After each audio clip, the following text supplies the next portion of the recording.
Hello guys, it's a warm welcome back. This is Alpha Omega Occasionally.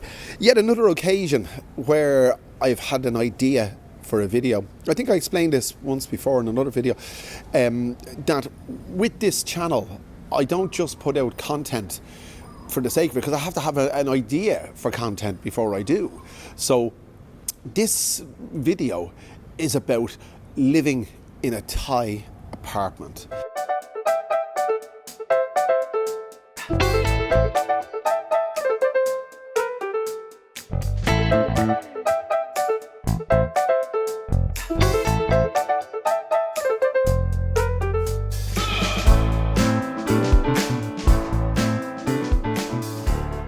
Now, you might say, well, that's pretty vague. Well, it is, but generally speaking, the apartment that I live in is in an apartment complex. And that apartment complex is a wonderful place. That's where I am now. But there are certain aspects of living in a Thai apartment complex as opposed to living in a Western apartment complex in Thailand, which there are many, many of. This is not necessarily Thai style, but it's full of Thai. I am one of only 3 Europeans living here that I know of, and there's over 500 apartments in the complex. If you go to Sukhumvit or places like that, you'll find a vast majority, or Ekamai, you'll find a vast majority, let's say, or a sizable minority of tenants or owners are, let's say, I hate the term, but we'll use it for as a term of convenience, Farang. But living here, there are certain aspects of living in an apartment complex that is Thai that take a bit of getting used to. So I'll go through them in kind of a random order, but I'll explain. And some of these things cause frustration to me, and you know, it requires a lot of understanding, you know, to adjust to living with Thais, let's say. Okay, here's the deal. This is a wonderful place. We've got 24-hour security, we have a gym, we've got a swimming pool, we've got all of those things, and it's absolutely wonderful. But some of the rules that are imposed on the residents here, you might think, my God, what's all that about? I go through one or two of them. For example, I went swimming in the pool wearing a pair of short jeans, just a pair of shorts, good jeans cut in half. And somebody reported me to security, and security told me, they came to me, there's a 24-hour security on the gates, and there's 24-hour security in the middle of the complex watching the residents to make sure the residents behave themselves, you see.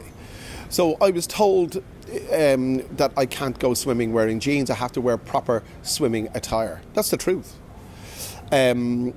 The car park, as you can see here, is overloaded. There's inadequate car park facilities, but look, that's not a criticism really, because there's a massive population in Bangkok and space is of a premium, but at the end of the day it's a pain in the neck when you're trying to get out and there's a car blocking you. As you can see here, cars are parked in front of each other and blah blah blah. So basically that's a cause of frustration for me. The other main aspect of frustration is the size of the apartment, and this goes for a lot of apartments, not just in Thailand but in Southeast Asia. I know in Hong Kong there are very, very small apartments. I've never been to Hong Kong. I've been to Vietnam, I've been to Laos, and obviously I live in Thailand, so I have a bit of experience of Southeast Asia. But the apartment that we live in is 30 square meters, and that means that you can see my work area here. I've got 2 computers and I've got a desk and a chair, and that's basically it, and it's a very tight space. There's no kitchen. There's a kitchenette, there's a sink, and we have a kettle and we have a microwave, but there's no facility for cooking because you're not allowed to cook in this apartment complex. I'll say that again. You're not allowed to cook in this apartment complex.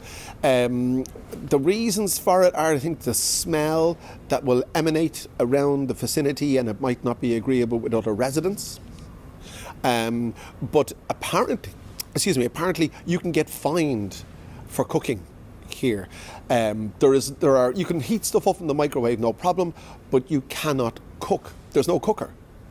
So that's something that you'd have to get used to. I mean, I think you'll agree, you have to get used to something like that. I mean, you can't cook. Also, as you can see here, there's no gutters.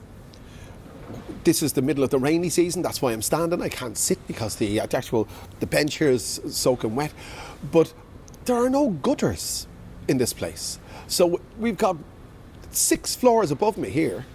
And when the rain falls, it just comes straight down from one apartment to another one to another one. We're on the ground floor and we get it all.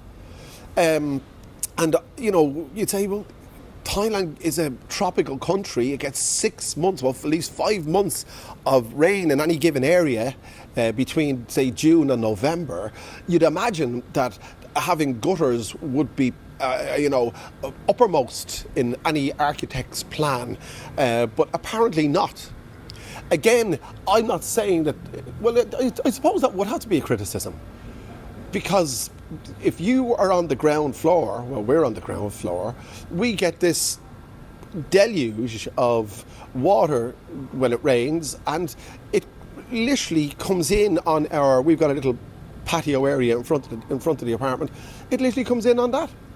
So there are aspects of living in a Thai style, not a Thai style, these are Western style apartments, but the fact that there's no kitchen is very much Thai style. So these are things that you might have to factor in before you move into a situation like that. Obviously there's apartment complexes all over Bangkok, and of course you have kitchens, of course you can cook, of course you can do what you want to do, but there are some like this that don't have kitchens and you're not supposed to cook. Also, noise, I'm speaking now, but I was in the open air. Apparently you're not supposed to speak too loud, you see.